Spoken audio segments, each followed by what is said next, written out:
저는 강수미, 32세, 인천에 사는 싱글맘입니다.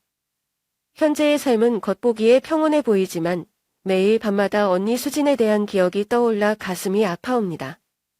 수진 언니는 단순히 언니일 뿐만 아니라 제 인생의 두 번째 엄마였습니다. 언니는 자신의 젊음을 희생하며 저를 돌보고 지켜주었고 심지어 자신의 행복까지 포기해야 했습니다. 그러나 비극이 닥쳐와 언니를 영원히 빼앗아갔고 그로 인해 메울 수 없는 빈자리가 생겼습니다. 저의 이야기는 단순히 상실을 극복하는 여정이 아니라 세상에서 가장 사랑했던 언니에게 바치는 답가입니다. 이는 희생과 사랑, 그리고 아픈 기억 속에서 빛을 찾아가는 여정에 대한 이야기입니다. 인생은 때때로 평온한 나날과 예상치 못한 비극이 교차하며 우리가 도저히 극복할 수 없을 것 같은 고통에 직면하게 만듭니다. 저는 강수미, 32세의 여성으로 사랑하는 사람들의 희생과 사랑 속에서 행복을 찾을 수 있을 것이라고 믿었던 사람입니다. 그러나 삶은 저를 가장 가혹한 시련 속으로 몰아넣었습니다. 제게 두 번째 어머니와도 같았던 언니 수진을 잃고 한때 남편이라 불렀던 남자의 배신에 맞서야 했습니다. 그 험난한 여정 속에서 저는 엄청난 상실을 마주하는 법을 배웠고 스스로 일어나 가장 소중한 것들을 지키기 위해 싸워야 했습니다. 언니 수진의 사랑과 희생은 저에게 길을 밝혀주는 불꽃이었고 비록 마음이 찢어질 듯 아팠지만 한 발 한 발 나아갈 수 있는 힘이 되었습니다. 이 이야기는 단지 상실에 관한 이야기가 아닙니다. 이 이야기는 제 생과도 같은 이야기입니다. 거의 모든 것을 잃은 뒤 스스로를 되찾는 한 여성의 여정에 대한 이야기입니다. 그리고 무엇보다도 이 이야기는 제게 삶의 가혹함 속에서도 행복할 권리가 있다는 것을 가르쳐준 언니에게 바치는 진심 어린 감사의 인사입니다. 안녕하세요. 저는 강수미입니다. 올해로 32살이 되었고 현재 인천에서 아들과 단둘이 살아가고 있습니다. 아침마다 학교에 가는 아이의 손을 잡으며 하루를 시작하고 저녁이면 집안일과 아이의 숙제를 도와주며 하루를 마무리하죠. 외부에서 보기에는 평범하고 안정된 삶 같아 보일지도 몰라요. 하지만 제 마음속에는 다른 이야기가 있습니다. 특히 밤이 되면 그 고요함 속에서 제 머릿속에 언니 수진의 기억이 어김없이 떠오릅니다. 언니의 모습, 목소리, 그리고 저를 따뜻하게 바라보던 그 눈빛까지 모든 것이 생생하게 떠올라 가슴 한구석이 저릿해져 옵니다. 수진 언니와의 추억은 그냥 기억이 아니라 제 인생의 큰 부분이었고 지금도 그렇습니다. 제가 어릴 적에 우리 가족은 지금보다 훨씬 어려운 상황에 처해 있었습니다. 아버지는 일찍 돌아가셨고 어머니는 생계를 위해 새벽부터 밤늦게까지 일하셨지요. 집안의 가장 역할을 맡은 사람은 자연스럽게 언니였습니다. 언니는 단순히 저를 돌보는 것을 넘어 제 친구이자 스승이 되어 주었습니다. 제가 넘어질 때마다 손을 내밀어 일으켜주던 사람이 언니였어요. 언니는 항상 웃음을 잃지 않았습니다. 겨울철엔 얼어붙은 골목길에서 손잡고 뛰어놀던 기억도 나고 주머니 사정이 넉넉지 않을 때도 언니가 모은 용돈으로 떡볶이와 어묵을 사주던 그 따뜻함이 아직도 잊히지 않습니다.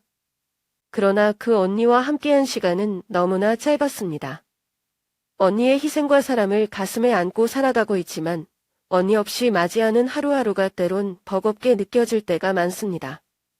이렇게 밤이 되면 저도 모르게 언니를 그리워하며 마음속 이야기를 털어놓고 싶어지네요. 제가 5살이던 어느 가을 아침, 아버지는 갑작스러운 심장마비로 돌아가셨습니다. 날씨는 쌀쌀했지만 공기가 맑았던 그날, 저는 아직 어린 나이여서 상실의 의미를 다 이해할 수 없었습니다. 그저 집안 곳곳에서 울고 있는 가족들을 멍하니 바라보는 것밖에 할 수 없었습니다. 아버지가 돌아가신 후 우리 가족은 마치 끝없는 나락에 빠진 것 같았습니다. 아버지의 병원비로 인해 쌓인 빚은 우리 일상의 모든 부분을 압박했습니다. 평소 조용하고 온순하던 어머니는 그때부터 믿기 어려울 정도로 강해지셨습니다. 낮에는 보험을 팔기 위해 이곳저곳 뛰어다니셨고 밤이 되면 희미한 전등 아래에서 남은 돈으로 어떻게 생활비를 충당할지 계산하셨습니다. 저는 어머니가 깊은 한숨을 쉬며 작은 수첩에 빼곡히 적힌 숫자들을 바라보는 모습을 자주 보았지만 단 한 번도 불평하는 소리를 들은 적이 없었습니다. 언니 수지는 단순히 삶의 변화만 겪은 게 아니었습니다. 그때 12살이었던 언니는 원래는 공부와 놀이에만 집중해야 할 나이에 너무 큰 책임을 짊어지게 되었습니다. 언니는 신문 배달, 고물 수집, 동네 가게에서 일하기까지 할 수 있는 모든 일을 하기 시작했습니다. 어느 날 새벽, 신문 배달을 하던 중 자전거에 부딪혀 무릎에서 피가 나는 사고를 당했지만 언니는 그저 피를 닦고 아무 일도 없었던 것처럼 다시 길을 나섰습니다. 비가 묵시 내리던 어느 날, 언니는 돈을 받을 수 있다는 주인의 말을 듣고 빗속을 뚫고 아르바이트를 하러 갔습니다. 집에 돌아온 언니는 옷이 흠뻑 젖고 손이 덜덜 떨릴 정도로 추워했지만 구겨진 지폐를 엄마에게 내밀며 웃으며 말했습니다. 엄마, 이제 쌀을 더 살 수 있어요. 그 순간 저는 언니가 왜 그리도 간인한지 이해할 수 없었지만 묵묵히 그런 언니를 지켜보았습니다. 하지만 모든 일이 순탄하게만 흘러가지는 않았습니다. 한 번은 어머니의 보험 고객이 돈을 주지 않고 심한 욕설까지 퍼부었습니다. 어머니는 집에 돌아와 눈물을 흘리셨고 언니는 화를 참지 못하고 그 사람의 집으로 달려갔습니다. 언니가 가서 무슨 말을 했는지는 모르지만 그날 이후로 저는 언니가 단지 빨리 처리된 소녀가 아니라 우리 가족을 지키는 간인한 보호자라는 것을 깨달았습니다. 그 당시 우리의 삶은 마치 끝없이 어려움을 피하려고 도망치는 나날 같았습니다. 하지만 그 고통스러운 기억들조차도 제 성장 과정에서 없어서는 안 될 중요한 부분입니다. 저는 어머니에게서 간인함을, 언니에게서 희생을 배웠으며 때로는 역경 속에서 가족의 사랑과 유대감이야말로 우리를 하나로 묶어주는 유일한 힘이라는 것을 알게 되었습니다. 수진 언니는 저보다 8살 많았습니다. 아버지가 돌아가신 이후 언니는 더 이상 아이가 아니었습니다. 언니는 거의 제 두 번째 엄마처럼 저를 돌보고 하나하나 가르쳐주며 성장하도록 도와주었습니다.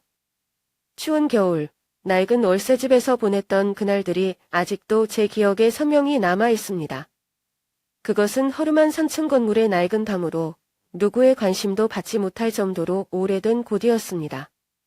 창문 틈 사이로 찬바람이 스며들었지만 언니는 항상 가장 두꺼운 담요를 제게 양보했습니다. 정작 본인은 낡고 해진 스웨터 하나로 추위를 견뎠지요. 언니는 안 추워. 언니는 늘 그렇게 말했지만 얼어붙은 언니의 손이 진실을 말해주었습니다. 한 번은 겨울밤, 난방이 고장나고 엄마는 야간 근무로 집에 없던 날이었습니다. 저는 한밤중에 추위로 잠에서 깼고 언니가 창문 옆에 앉아있는 모습을 보았습니다. 희미한 가로등 불빛이 언니의 걱정 어린 얼굴을 비추고 있었고 언니는 제 낡은 양말을 꿰매고 있었습니다. 제가 왜 안 자냐고 물었더니 언니는 미소 지으며 말했습니다. 내일 학교 가야 하잖아. 양말 없으면 춥잖아. 언니의 손은 추위로 인해 갈라져 있었지만 바늘질은 여전히 꼼꼼하고 빈틈없었습니다. 집 안에서뿐만 아니라 밖에서도 언니는 저를 지키기 위해 끊임없이 애썼습니다. 한 번은 제가 유치원에서 나이 많은 아이에게 괴롭힘을 당한 적이 있었습니다. 집에 와서 울고 있는 저를 본 언니는 겨우 13살이었음에도 불구하고 직접 학교에 가서 선생님과 이야기를 나눴습니다. 그날 이후 아무도 저를 괴롭히지 않았습니다. 언니는 화를 내거나 거친 말을 사용하지 않았지만 결단력 있는 말투로 사람들을 설득하는 언니의 모습은 누구나 존경하지 않을 수 없었습니다. 또 한 번은 엄마의 월급이 늦어져 쌀을 살 돈이 없을 때 언니는 늦은 밤에 집을 나갔습니다.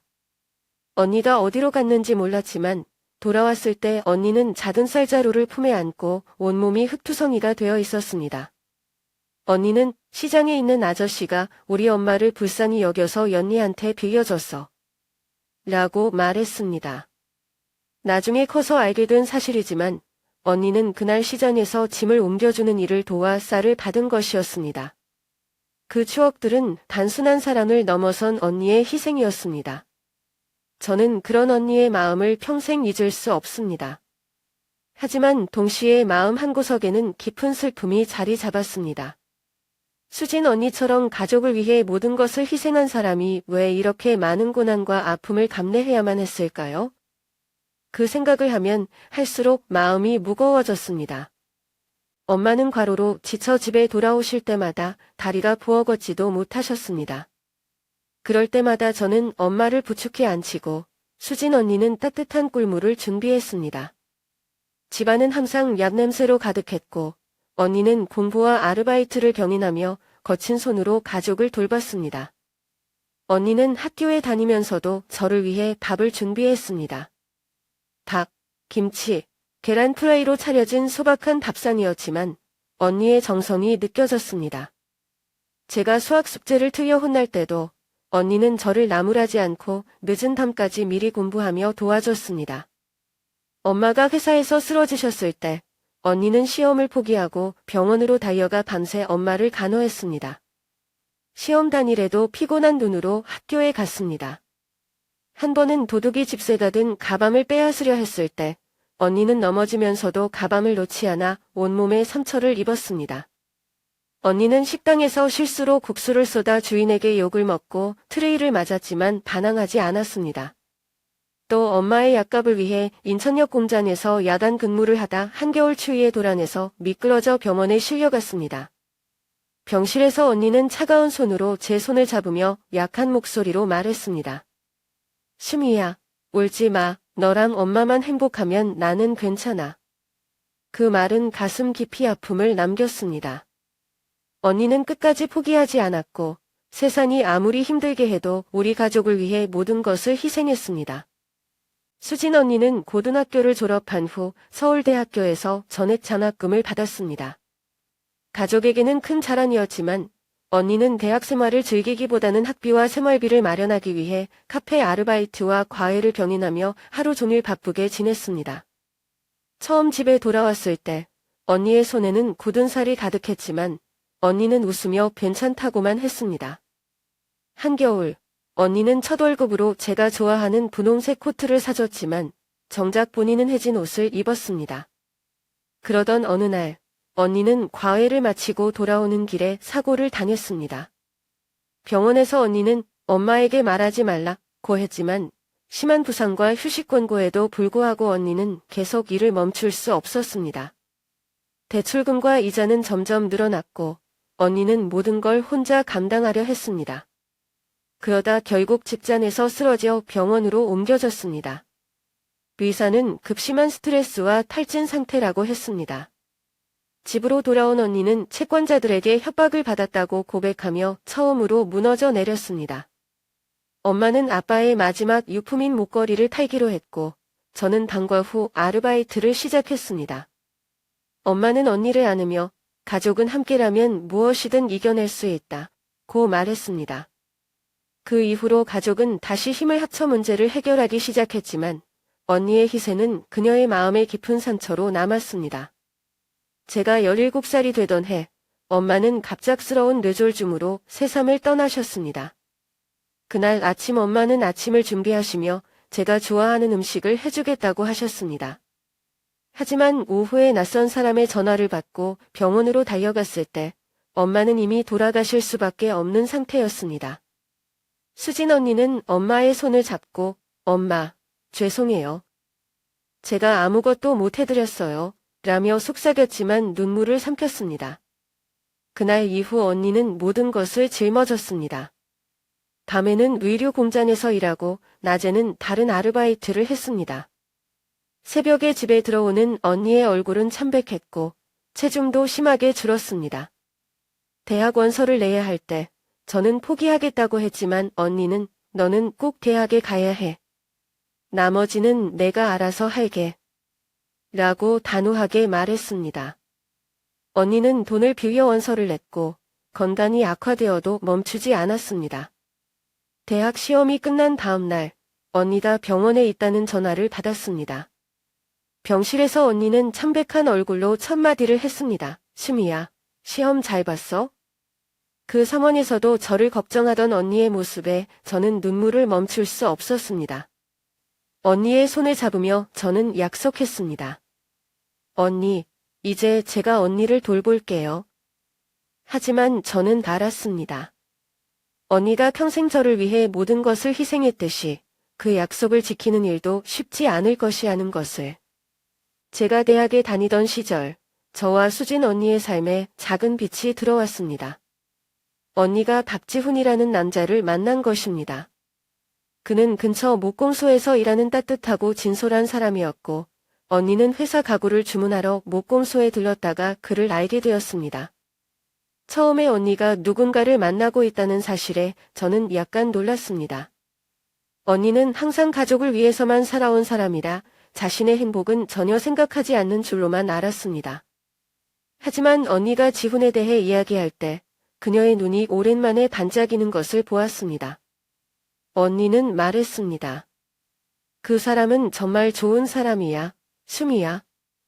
자꾸 연희한테 혼자 짊어지지 않아도 된다고 말해줘.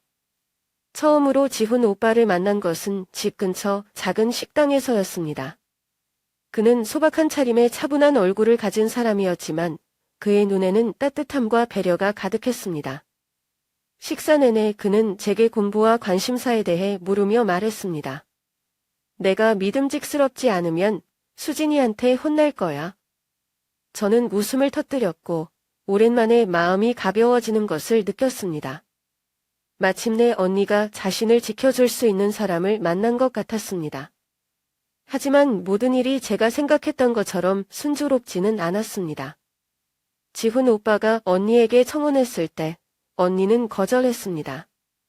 그날 밤 언니는 거실에서 물컵을 꽉 쥐고 아무 말 없이 앉아 있었습니다. 저는 조심스럽게 물었습니다. 왜 그래, 언니?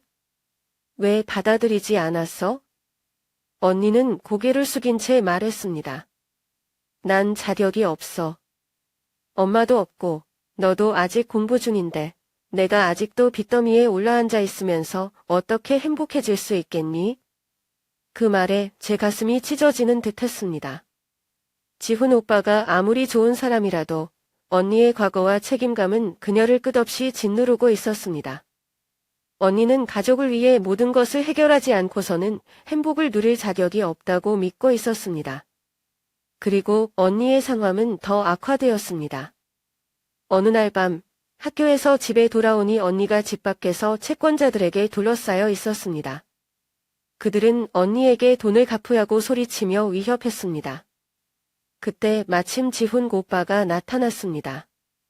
그는 아무 말 없이 언니와 채권자들 사이에 서서 단호하게 말했습니다. 이 사람은 혼자가 아닙니다. 문제가 있으면 저와 이야기하세요. 그 사건은 저에게 지훈 오빠가 언니에게 얼마나 필요한 사람인지를 확신하게 해주었습니다. 채권자들이 떠난 뒤 언니는 지훈 오빠의 품에서 울음을 터뜨렸습니다. 언니가 누군가에게 기대는 모습을 처음 본 순간이었습니다. 그러나 또 다른 어려움이 찾아왔습니다. 처음에는 언니를 지지하던 지훈 오빠의 가족이 언니의 선언을 알게 되면서 반대하기 시작했습니다. 그의 어머니는 직접 언니를 찾아와 차갑게 말했습니다. 당신은 우리 아들에게 짐이 될 뿐이에요. 제발 우리 아들을 놔주세요.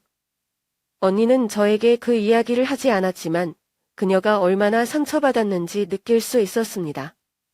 그 이후로 언니는 지훈 오빠와의 만남을 피하기 시작했고 여러 핑계를 대며 그의 제안들을 거절했습니다.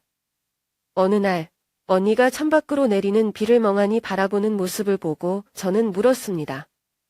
언니, 아직 지훈 오빠를 사랑해? 언니는 고개를 끄덕이며 조용히 대답했습니다. 사랑한다고 해서 꼭 붙잡아야 하는 건 아니야. 내가 그의 인생을 힘들게 하고 싶지 않아. 그 말은 저를 가슴 아프게 했습니다. 평생 가족을 위해 모든 것을 희생했던 언니가 이제는 자신의 행복마저도 포기하려는 모습을 보며 마음이 찢어질 듯했습니다. 결정적인 사건은 어느 날 밤 지훈 오빠가 갑자기 우리 집에 찾아왔을 때 일어났습니다. 그는 언니 앞에 무릎을 꿇고 떨리는 목소리로 말했습니다. 수진아, 내가 나를 거절한다면 난 일어나지 않을 거야. 내가 어떤 짐을 지고 있든 내가 함께 나눌게. 그러니 나에게 기회를 줘. 언니는 울음을 터뜨리며 눈물을 흘렸습니다. 저도 같이 울었습니다. 그날 처음으로 언니는 스스로 약해져도 괜찮다고 느끼며 사람을 받아들이는 모습을 보였습니다. 그것은 우리 모두에게 깊은 울림을 주는 순간이었습니다.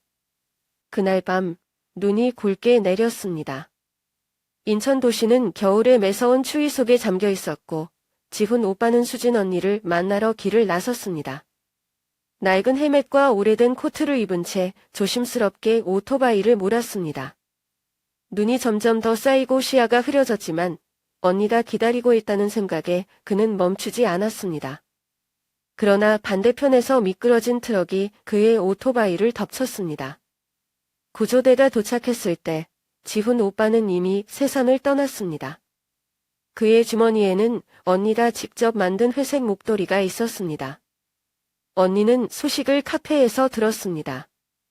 전화를 받고 충격에 빠진 채 현장으로 달려간 언니는 눈 위에 남은 피 자국과 부서진 오토바이를 보고 그대로 무너졌습니다. 지훈 오빠. 눈 좀 떠봐요. 울부짖었지만 아무런 대답도 들을 수 없었습니다. 장례식에서 언니는 단 한 번도 울지 않았습니다. 손에는 목도리를 꼭 쥔 채 무표정한 얼굴로 관을 따라갔습니다. 묘지에서도 언니는 관이 흙으로 덮이는 모습을 그저 가만히 바라보기만 했습니다. 그 후로 언니는 변했습니다. 하루 종일 창가에 앉아 눈만 바라보며 시간을 보냈습니다. 제가 아무리 언니를 데리고 나가려 해도 언니는 고개를 저었습니다. 어느 날 밤 언니가 작은 상자를 열었습니다. 그 안에는 지훈 오빠가 준 낡은 손목시계, 손편지, 그리고 너 덕분에 내가 행복이 무엇인지 알게 되었어. 고마워 라고 접힌 쪽지가 있었습니다. 언니는 그 쪽지를 손에 쥐고 작은 목소리로 중얼거렸습니다. 지훈 오빠. 미안해요. 내가 아니었다면 오빠는 이렇게 힘들지 않았을 텐데. 그 말을 듣는 순간 저는 참을 수 없었습니다. 언니를 끌어안으며 울었습니다. 언니, 제발 이러지 마요. 나한테는 언니가 필요해요.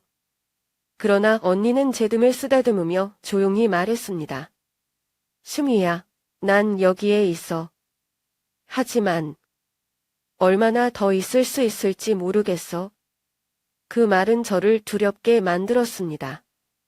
언니가 이 깊은 슬픔에서 돌아오지 못할까봐 매일이 두려움과 싸움의 연속이었습니다. 그 장면을 저는 평생 잊지 못할 것입니다.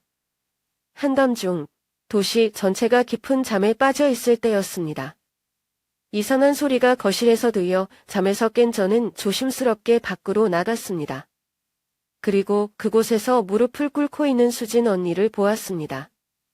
언니 앞에는 작은 상자가 열려 있었고 그 안에는 지훈 오빠가 남긴 약혼 반지가 있었습니다. 희미한 스탠드 조명이 언니의 얼굴을 비추고 있었습니다. 언니의 눈은 물어서 빨갛게 부어 있었고 손은 떨리고 있었습니다. 언니는 반지를 손에 들고 천천히 손가락으로 반지를 쓰다듬으며 속삭이듯 말했습니다. 왜 내 행복은 이렇게 짧았을까? 왜 이제 다시 시작할 수 있다고 생각했는데 모든 게 이렇게 사라지는 걸까? 언니는 울기 시작했습니다. 하지만 그 울음은 제가 여태껏 봐왔던 조용한 눈물이 아니었습니다. 그것은 참을 수 없는 슬픔과 고통이 터져나오는 억눌렸던 모든 감정이 폭발한 듯한 통곡이었습니다. 저는 언니 옆에 앉아 뒤에서 꼭 안아주었습니다. 하지만 제가 아무리 언니를 달래려 해도 언니는 멈추지 않았습니다. 마치 눈물이 언니가 가진 유일한 언어인 것처럼 보였습니다. 언니는 울면서 이렇게 말했습니다. 수미야, 넌 몰랐겠지만 언니는 작은 가족을 꿈꿨어. 따뜻한 저녁, 다 같이 모여 웃고 이야기하는 그런 평범한 가족을. 이제야 언니도 그런 행복을 가질 수 있다고 믿었는데. 왜 모두가 언니를 떠나가는 걸까? 그 말을 듣는 순간 제 가슴은 찢어지는 것 같았습니다.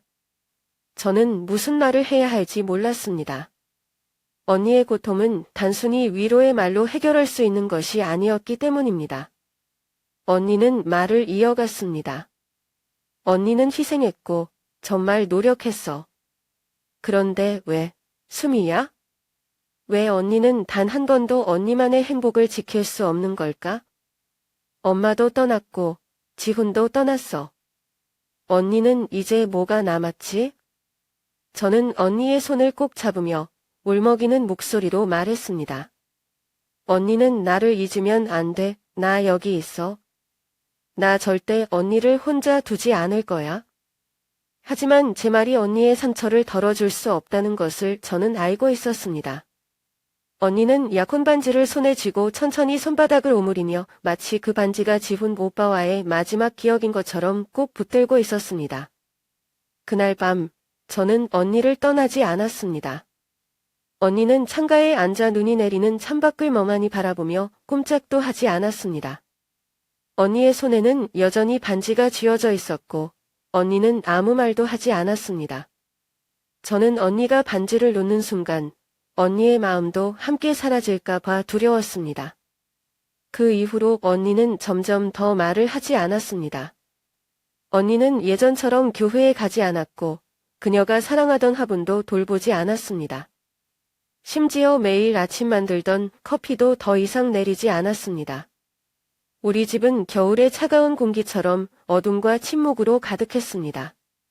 언니는 지훈 오빠의 반지와 편지에 더 많은 시간을 보내기 시작했습니다. 제가 언니에게 밖으로 나가자고 하거나 대화를 시도할 때마다 언니는 고개를 저으며 말했습니다. 수미야, 너 혼자 나가. 언니는 조금만 더 시간이 필요해. 하지만 저는 알았습니다. 시간이 언니를 치유하지 않을 것이라는 걸. 시간이 흐를수록 언니의 상처는 더 깊어지고 슬픔은 더 무거워졌습니다. 저는 점점 두려워졌습니다. 언니가 이 고통 속에 점점 더 빠져들어 영영 돌아오지 못할까봐. 지훈 오빠가 떠난 후 수진 언니는 몇 달 동안 깊은 우울증에 빠졌습니다.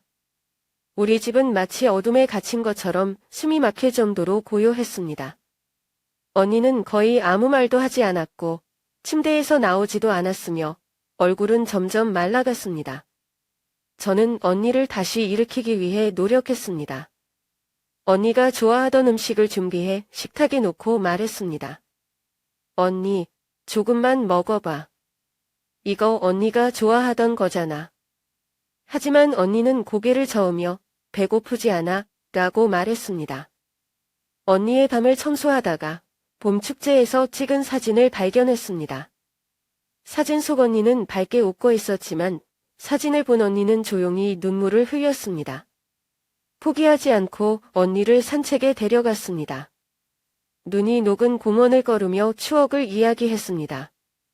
시간이 지나자 언니는 조금씩 변하기 시작했습니다. 침대에서 나와 식탁에 앉거나 작은 노트에 무언가를 쓰기도 했습니다. 노트에는 오늘은 그가 꽃을 선물해준 날 같은 지훈 오빠와의 추억이 담겨 있었습니다. 언니는 작은 회사에 취직하며 바쁘게 지내기 시작했습니다. 바쁘지 않으면 너무 많은 생각이 들어 라고 말했지만 저는 언니가 슬픔을 피하려고 하는 것임을 알았습니다. 그러던 어느 날 언니가 꽃병에 하얀 베이비 브레스를 꽂았습니다.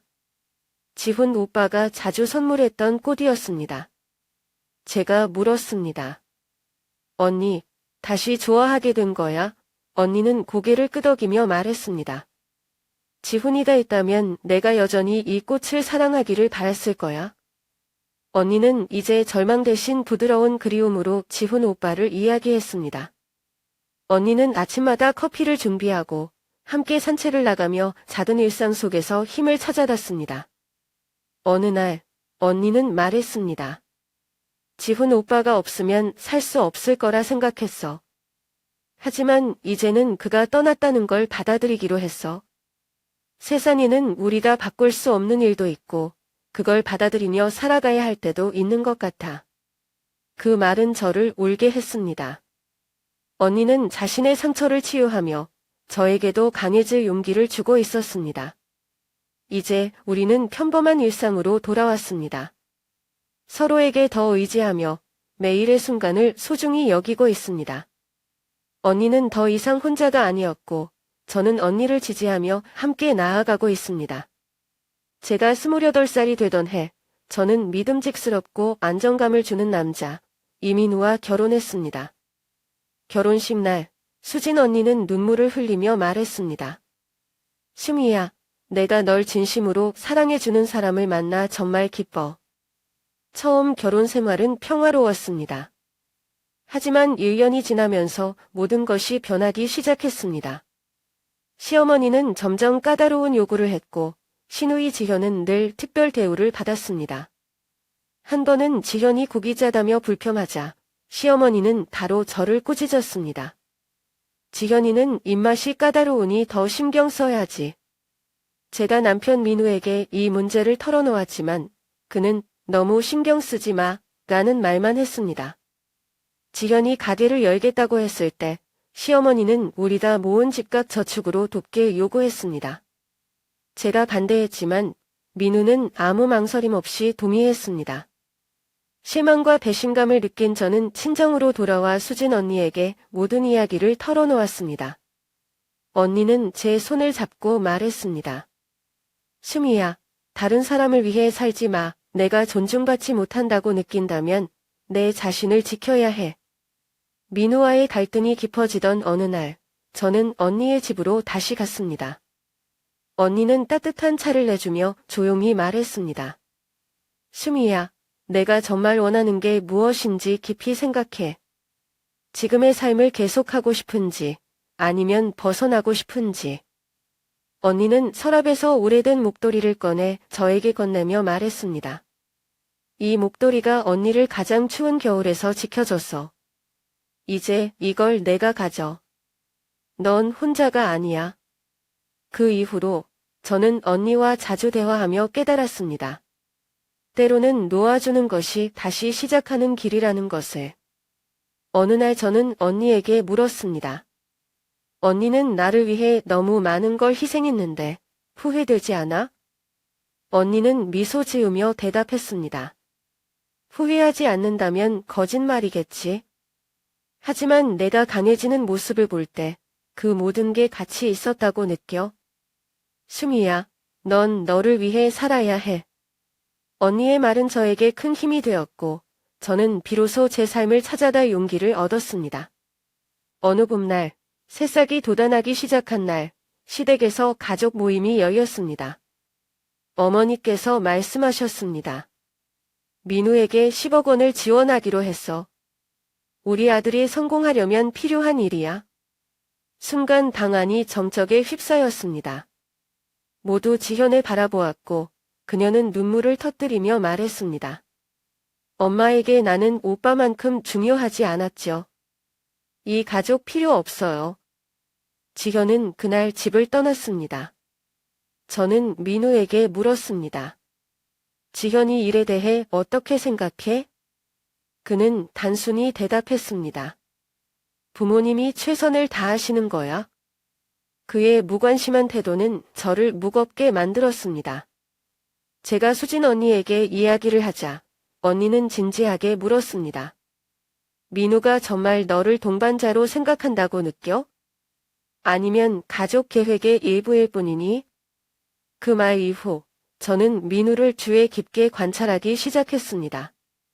그는 늘 시대편에 섰고 제가 힘들어할 때도 침묵하거나 참으라고만 했습니다. 얼마 지나지 않아 민우가 받은 돈 중 일부가 사업 투자금이 아닌 도박 빚을 갚는 데 쓰였다는 사실을 알게 되었습니다. 저는 충격을 받았습니다. 게다가 그는 제 이름으로 대출까지 받았습니다. 제가 따졌을 때 그는 무심하게 말했습니다. 넌 내 아내야.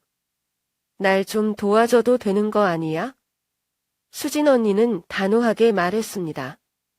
수미야, 민우는 널 동반자로 보지 않아. 너 스스로 결정해야 해. 계속 이 관계를 유지할 건지 아니면 떠날 건지. 그날 저는 민우와 시댁을 더 이상 신뢰할 수 없다는 것을 깨달았습니다. 지현의 경고는 단지 말로만 끝나지 않았습니다. 어느 겨울날 민우가 재정 문제를 숨기고 있다는 사실이 드러났습니다. 결정적인 사건은 내가 보석점에서 받은 전화였습니다. 민우가 내 이름으로 1,500만 원짜리 목걸이를 구매했다는 내용이었습니다. 따지자 민우는 냉정하게 말했습니다. 사업 이미지 때문에 산 거야. 넌 이해 못해. 저는 더 이상 참을 수 없었습니다. 그의 행동은 점점 더 선을 넘었고 심지어 내 이름으로 대출을 받아 돈을 빌린 사실까지 알게 되었습니다. 따졌을 때 그는 차갑게 말했습니다. 내가 못 견디겠으면 떠나. 그 말은 저를 무너뜨렸습니다. 저는 언니에게 모든 것을 털어놓았고 언니는 단호하게 말했습니다. 심희야, 이건 더 이상 결혼이 아니야. 내 자신을 지켜야 해. 그날 이후 저는 준비를 시작했습니다. 비밀 계좌를 만들고 생활비에서 조금씩 돈을 모았습니다. 민우와 시댁의 행동을 기록하며 탈출 계획을 세웠습니다. 어느 날 저녁 시어머니가 제 저축금을 민우 투자금으로 내놓으라고 요구했을 때 저는 차분히 대답했습니다. 죄송하지만 그 돈은 현우를 위한 것입니다. 민우는 화를 참으며 저를 밤으로 끌고 가 소리쳤습니다. 넌 가족을 망신시켰어. 하지만 저는 처음으로 두려워하지 않고 말했습니다. 나는 당신의 아내이자 현우의 엄마입니다.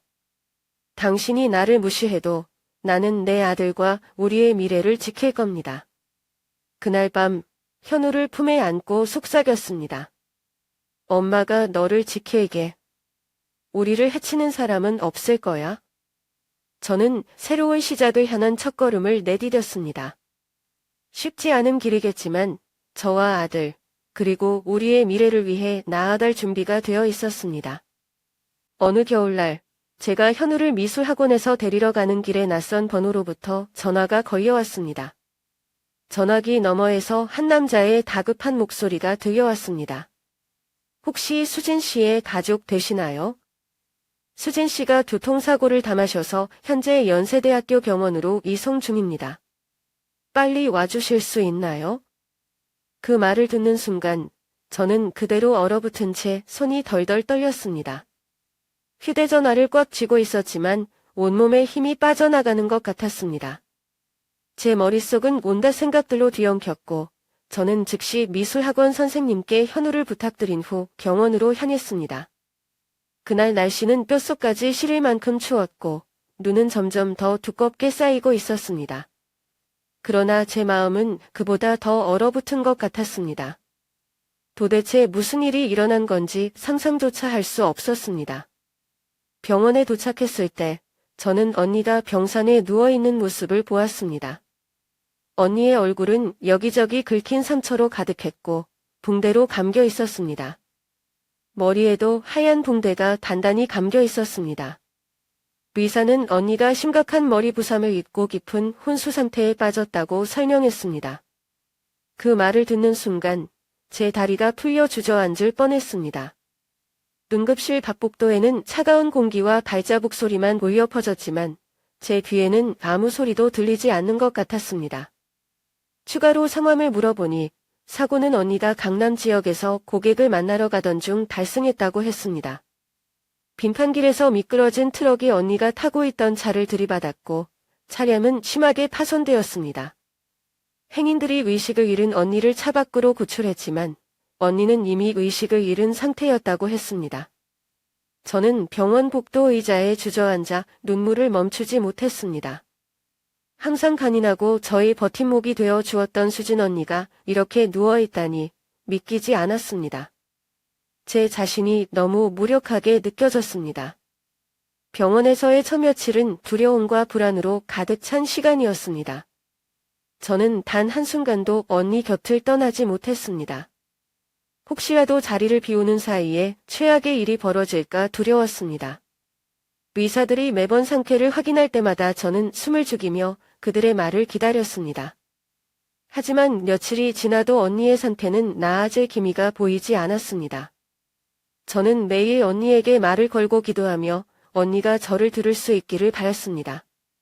어느 날 언니의 병실에 낯선 여자가 찾아왔습니다.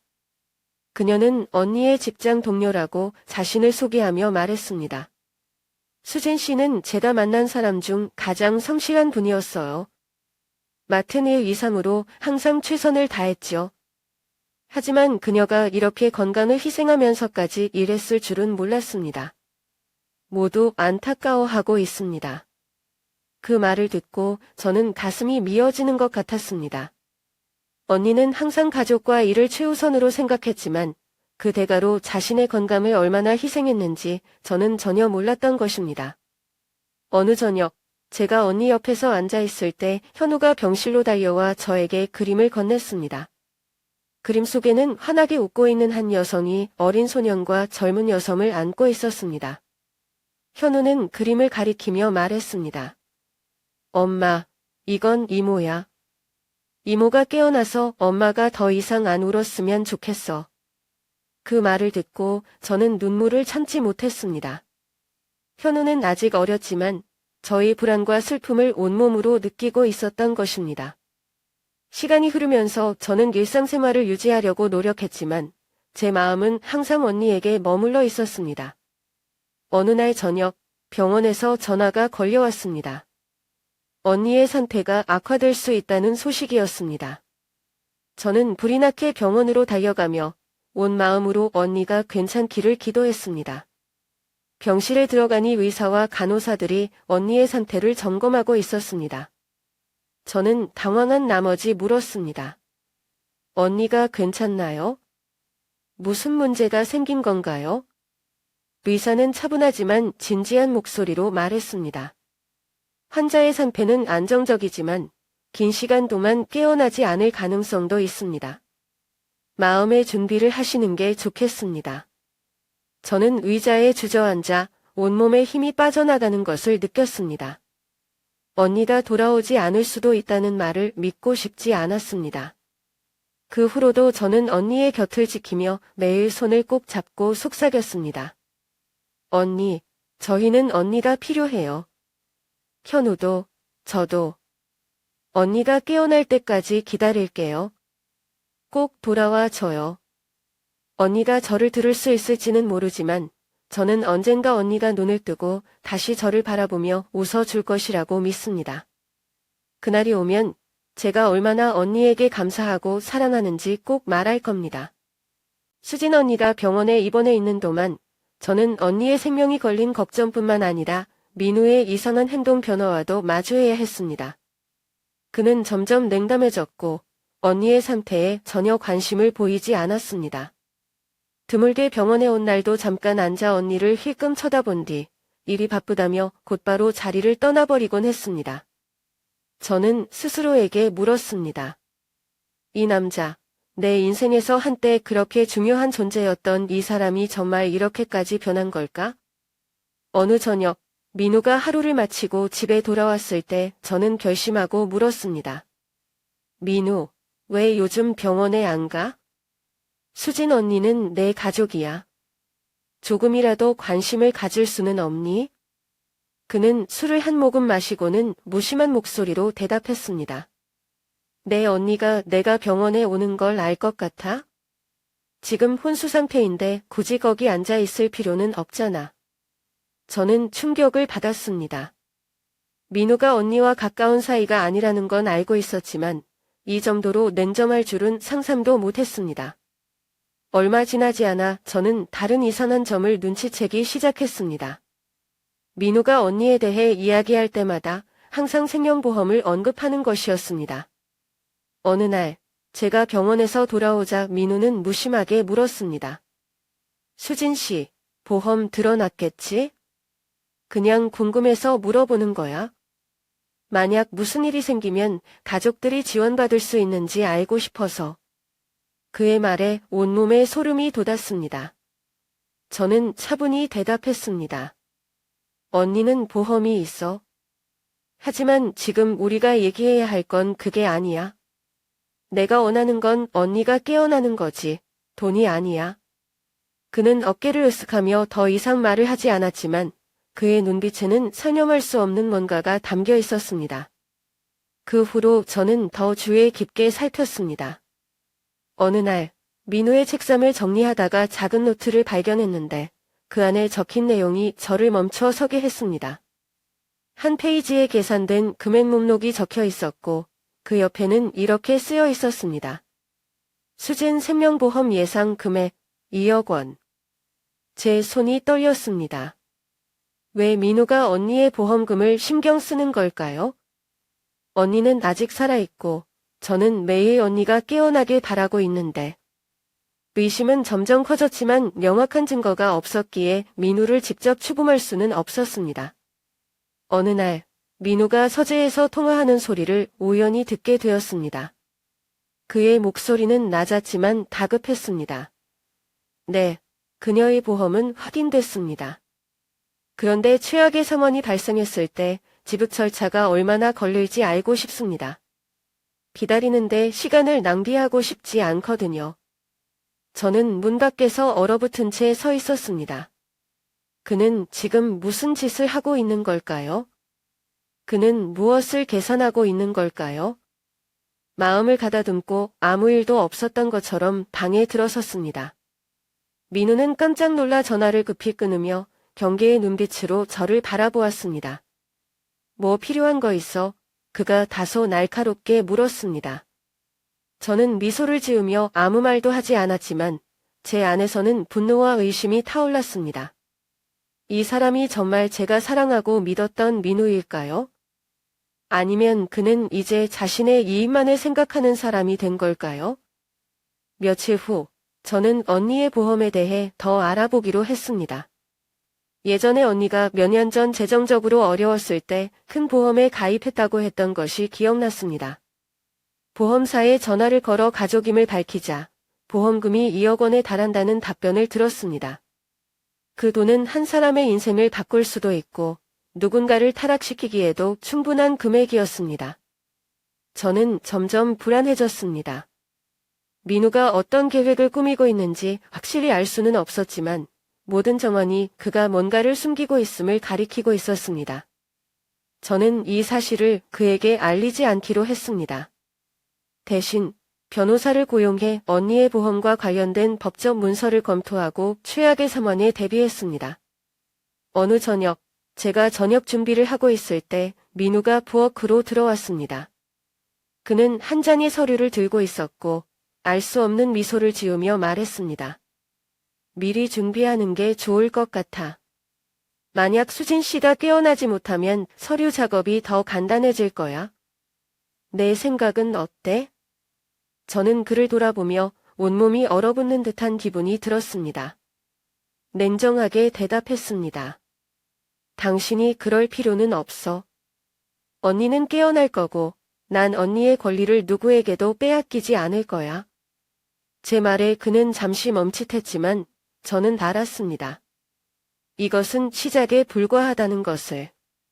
저는 반드시 언니를 지킬 겁니다. 어떤 일이 있더라도. 수주간 의심과 불안 속에서 지내던 저는 더 이상 가만히 있을 수 없다는 결심을 했습니다. 민우가 뭔가를 숨기고 있다는 느낌은 그의 수상한 행동과 수진 언니의 보험에 대한 언급들로 더욱 강해졌습니다. 이제 저는 진실을 알아내야 했습니다. 어느 겨울 아침, 저는 수진 언니가 계약을 맺은 보험사를 찾았습니다. 회사 건물 안으로 들어설 때마다 한 걸음 한 걸음마다 불안감이 더해졌습니다. 접수 직원은 제가 수진 언니의 여동생이라고 소개하자 정중하지만 조심스러운 태도를 보이며 계약 내역을 확인했습니다. 얼마 지나지 않아 그들은 언니가 사고가 나기 불과 2달 전에 2억 원 규모의 생명보험에 가입했다는 사실을 알려주었습니다. 그 말을 듣는 순간 저는 온몸이 얼어붙는 듯했습니다. 직원은 이어서 계약이 강남 본사에서 체결되었으며 계약을 진행한 담당자는 김지우라는 보험사 직원이고 그와 언니를 연결해준 사람이 다름 아닌 민우라고 설명했습니다. 이 순간 모든 퍼즐 조각이 맞춰지는 듯했습니다. 민우는 단순히 보험을 알고 있었던 것이 아니라 언니에게 계약을 권유하며 연결고리 역할을 했던 것입니다. 심지어 그는 언니를 설득해 가족의 재정을 보호하기 위한 최선의 방법이라며 계약서에 서명하게 만든 것이었습니다. 마치 누군가가 제 가슴을 강하게 내리친 것 같았습니다. 민우는 수진 언니의 신뢰를 이용했습니다. 언니는 항상 민우를 가족의 중요한 일부로 생각하며 믿었을 텐데 그 믿음이 이렇게 배신당할 줄은 몰랐습니다. 민우의 모든 말, 그가 했던 약속 보험 계약이 저와 현우를 위한 최선의 선택이라는 말, 이 모든 것이 거짓말이었던 것입니다. 보험사를 나온 후 저는 바로 병원으로 향했습니다. 병실에 들어가 언니가 누워있는 모습을 보니 마음이 찢어질 듯 아팠습니다. 언니는 여전히 움직이지 않았지만 평온한 얼굴로 누워 있었습니다. 저는 언니의 손을 잡고 울컥하며 속삭였습니다. 언니, 미안해요. 내가 더 일찍 알았어야 했는데.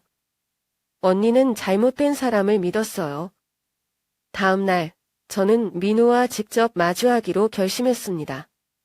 그가 퇴근해 집에 돌아오자 저는 그에게 제가 알아낸 정보를 꺼내며 차분히 물었습니다. 민우, 수진 언니 보험 계약에 대해 설명할 게 있나요? 그는 놀란 기색을 보였지만 금세 평정을 되찾고 대수롭지 않게 말했습니다. 수진 씨가 자발적으로 서명한 거야? 내가 단지 좋은 방법이라고 말했을 뿐이고 내가 이렇게 과민반응할 필요 없어. 그의 말에 저는 분노를 참을 수 없었습니다. 내가 정말 아무런 의도가 없다고 말할 수 있어? 언니가 사고를 당하자마자 내가 가장 먼저 보험금을 언급한 걸 내가 잊을 거라 생각해? 넌 언니를 뭐로 본 거야? 돈을 찍어내는 기계야? 민우는 아무 대답도 하지 않고 어깨를 으쓱했지만 그의 무심한 태도는 저를 더욱 화나게 했습니다. 넌 완전히 변했어. 내가 사랑했던, 믿었던 민우는 이제 없어. 넌 이제 계산만 하는 사람, 인간미도 없는 사람이 됐어. 난 더 이상 이런 모습을 받아들일 수 없어. 격렬한 말다툼이 끝난 뒤 저는 문제의 심각성이 여기서 끝나지 않을 것임을 깨달았습니다. 다음 날 저는 변호사를 찾아가 언니의 보험 계약서를 검토해달라고 요청했습니다. 변호사는 문서를 면밀히 살펴본 뒤 중요한 사실을 발견했습니다. 계약서에 명시된 수익자가 바로 민우였던 것입니다. 이 말은 만약 언니가 세상을 떠나면 보험금 2억 원 전액이 민우에게 지급된다는 뜻이었습니다.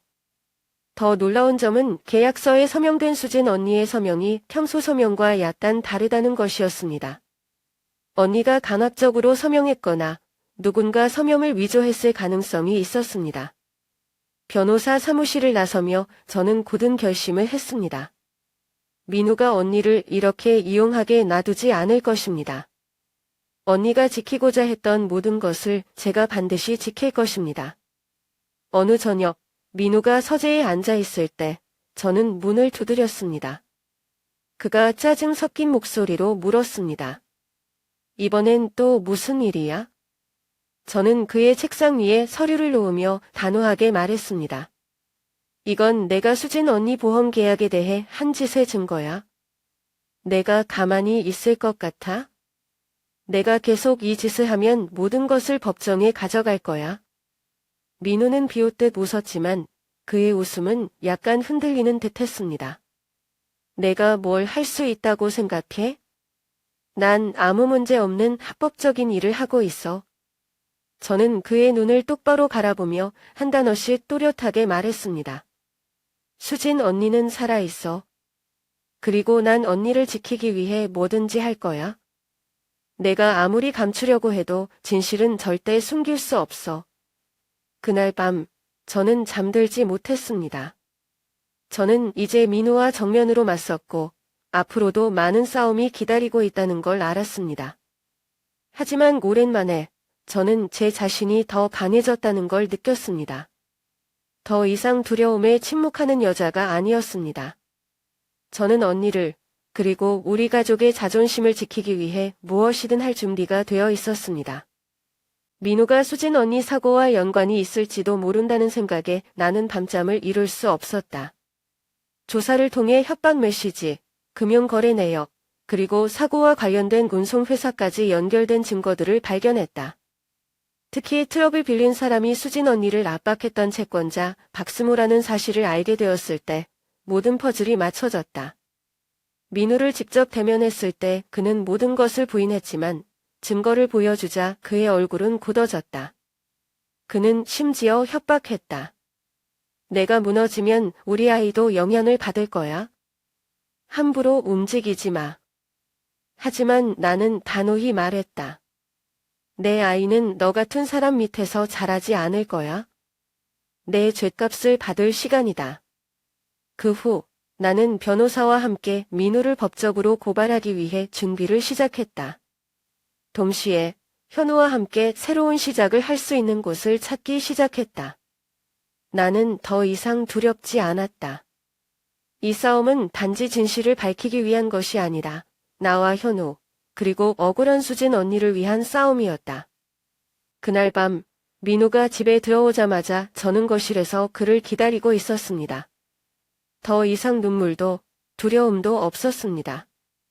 저는 그를 마주할 준비를 모두 끝냈습니다.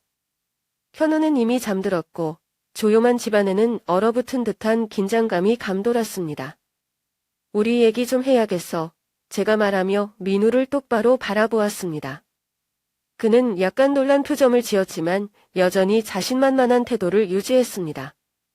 그는 다가와 코트를 벗고 가방을 탁자 위에 내려놓으며 어깨를 으쓱했습니다. 또 보험 얘기라면 더 할 말은 없어. 저는 한 걸음 다가서서 그 앞에 제가 새로 수집한 자료들을 내려놓았습니다. 트럭 임대 계약서, 박스모의 협박 문자, 그리고 그의 목소리가 담긴 녹음 파일까지. 그럼 이건 뭔데? 정말 아무 말도 할 게 없다고. 저는 분노로 목소리가 떨렸습니다. 민우의 얼굴은 순식간에 참백해졌습니다. 처음으로 그는 평정을 잃은 듯 보였습니다. 그는 자료를 하나씩 넘겨보았지만 아무 말도 하지 못했습니다. 넌 우리 언니를 이용했어.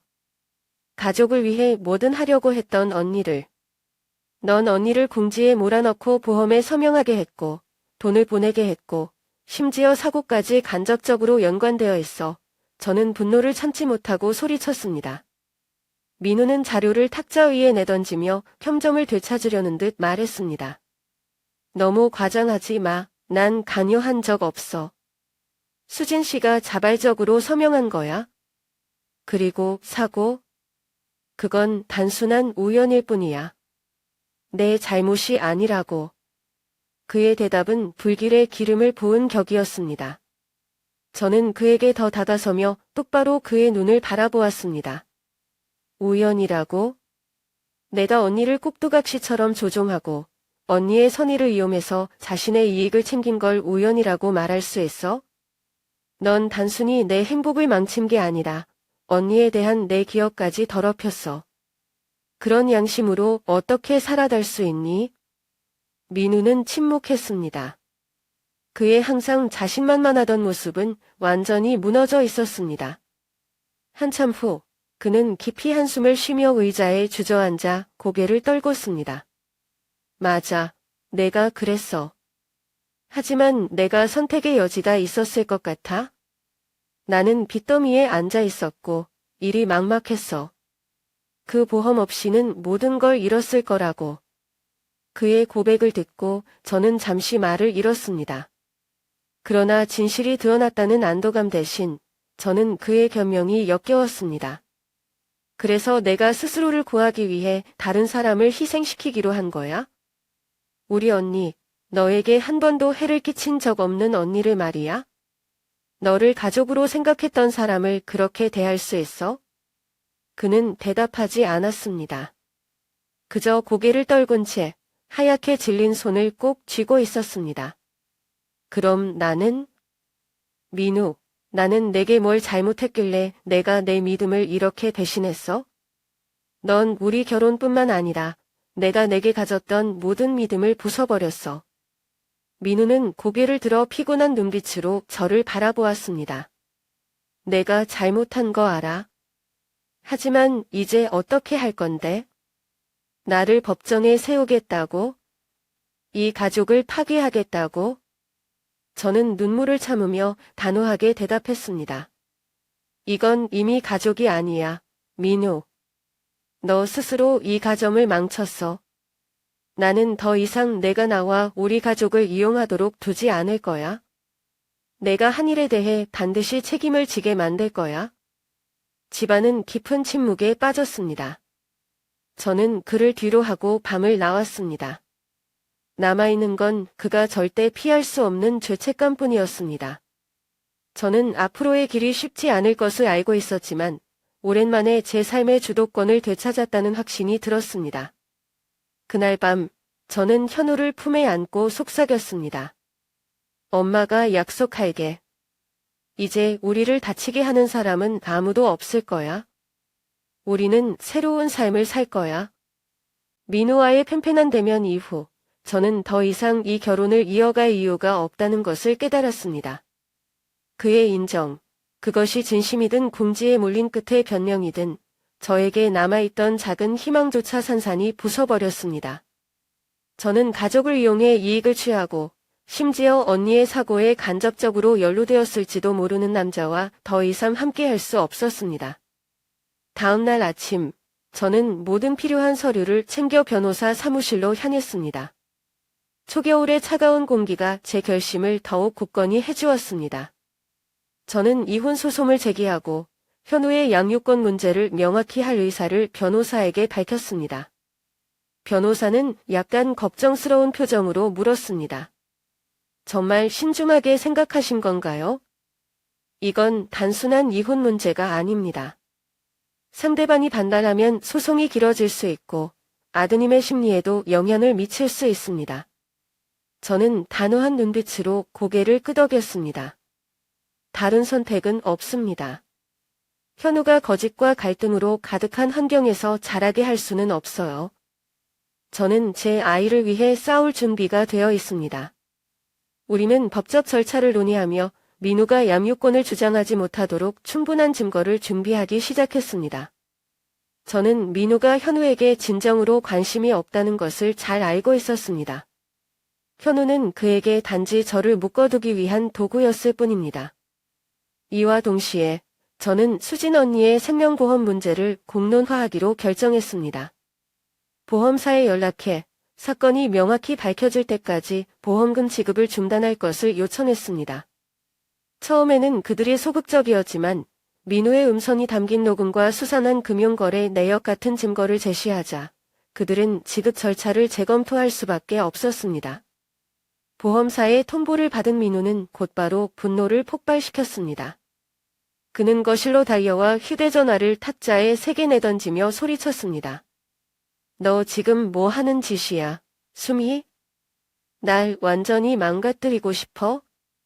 우리 아들을 생각하지도 않는 거야?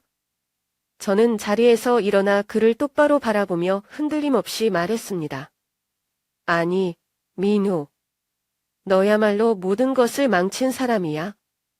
내가 이 일을 하는 이유는 수진 언니와 현우, 그리고 나 자신을 위해서야. 너는 더 이상 내 인생을 조종할 수 없어. 그는 분노에 찬 눈빛으로 으르렁거렸습니다. 너 정말 내가 이길 거라고 생각해? 한국 법이 어떤지 모르지? 내가 현우를 절대 너한테 내줄 것 같아? 그 말에 저는 분노를 참을 수 없었습니다. 그의 앞에 다가가 손가락으로 그를 가리키며 외쳤습니다. 현우는 내 소유물이 아니야. 나는 내가 우리 아이를 다음 희생양으로 만드는 걸 절대 두고 보지 않을 거야. 너는 아무리 말해도 알겠지만 나는 절대 멈추지 않아. 곧바로 저는 공식적으로 이혼 소송을 제출했습니다. 첫 재판 날짜가 정해졌고 그때부터 진짜 법정 싸움이 시작되었습니다. 이 기간 동안 저는 민우뿐만 아니라 시댁에서도 압박을 받았습니다. 민우의 어머니는 민우 편에 서서 끊임없이 저를 비난하며 집에 찾아와 따졌습니다. 수미야, 너 정말 너무하구나. 민우는 우리 집안의 기둥이고 너까지 이렇게 나가면 내가 동네 사람들에게 무슨 말을 해야겠니? 다시 생각해봐라. 이걸로 끝내지 마라. 저는 고개를 숙이고 조용히 그녀의 말을 들었지만 대답하지 않았습니다. 그녀가 말을 마쳤을 때 저는 조용히 답했습니다. 죄송합니다, 어머니. 하지만 이건 어머니의 문제가 아닙니다. 저는 되돌아갈 수 없습니다. 만약 어머니가 저라면 가족에게 이런 대신을 당했을 때 어떻게 하시겠어요? 그녀는 아무 말 없이 환한 표정으로 자리를 떠났습니다. 그러나 저는 더 이상 개의치 않았습니다. 지금 제게 중요한 것은 제 인생을 되찾고 현우를 지키는 일이었습니다. 법정에서 민우는 헌신적인 아버지라는 이미지를 만들어내려 했습니다. 그러나 제가 준비한 증거들 수상한 금융거래 내역, 협박 녹음은 그의 진짜 모습을 드러내기에 충분했습니다. 변호사는 민우가 책임감 없는 행동으로 가족을 이용했음을 강조하며 단호히 대응했습니다. 결국 법원은 현우의 양육권을 제게 주는 것으로 판결했습니다. 판결이 내려지는 순간 저는 눈물을 흘렸습니다. 그것은 슬픔의 눈물이 아니라 안도의 눈물이었습니다. 이제 현우는 거짓과 조작으로 얼룩진 가정이 아닌 더 나은 환경에서 자라날 수 있게 되었습니다. 수진 언니의 보험 문제는 회사 측에서 무기한 지급 보류 결정을 내렸고 민우와 박스모의 거래와 관련한 추가 조사가 진행 중입니다. 재판이 끝난 후 저는 법원 밖에 서서 흐린 하늘을 올려다보았습니다. 하지만 제 마음은 그 어느 때보다 가벼웠습니다. 이제부터 저는 제 삶과 현우의 미래를 위해 스스로 선택할 수 있게 되었습니다. 저는 언니를 지키고 제 가족의 명예를 지키고 무엇보다 저 자신을 되찾았습니다. 수진 언니가 떠난 지 2년이 흘렀습니다. 오늘 저는 5살 된 아들 윤호와 함께 언니의 묘를 찾았습니다. 손에는 하얀 국화꽃을, 윤호는 직접 그린 그림을 들고 있었습니다. 묘비 앞에 서서 저는 속삭였습니다. 언니, 저랑 윤호는 잘 지내고 있어요. 윤호가 자라는 모습을 보셨다면 얼마나 자랑스러워 하셨을까요? 저는 언니와의 약속을 지키려고 노력하고 있어요. 그 후 언니가 살던 당으로 발걸음을 옮겼습니다. 그곳에서 사고 전에 언니가 남긴 편지를 발견했습니다. 편지에는 이렇게 쓰여 있었습니다. 수미야, 무슨 일이 있더라도 행복하게 살아야 해. 언니는 항상 너를 사랑하고 지켜보고 있을 거야. 그 말은 저를 울게 했지만 동시에 큰 위로가 되었습니다. 언니가 바란 대로 저는 삶을 다시 시작하기로 결심했습니다. 그 후 저는 어릴 적 꿈꿨던 그림을 배우기 위해 미술학원에 등록했습니다. 처음 붓을 잡던 날, 언니가 제 곁에서 응원하는 듯한 느낌이 들었습니다. 매달 저는 언니의 묘를 찾습니다. 제가 그린 그림 이야기, 윤호의 새로운 친구들 이야기 등을 들려드리며 이렇게 말합니다. 언니, 저 정말 열심히 살고 있어요. 힘든 순간도 있지만 절대 포기하지 않을게요. 언니가 바랐던 대로 행복하게 살아갈게요. 언덕 위에서 불어오는 바람은 마치 언니가 저를 지켜보는 듯한 느낌을 주었습니다. 언니는 여전히 저와 윤호를 응원하고 있을 것입니다. 그리고 저는 믿습니다. 어떤 시련이 와도 언니가 남긴 사랑과 기억이 저희를 더 나은 내일로 이끌어줄 것이라고요.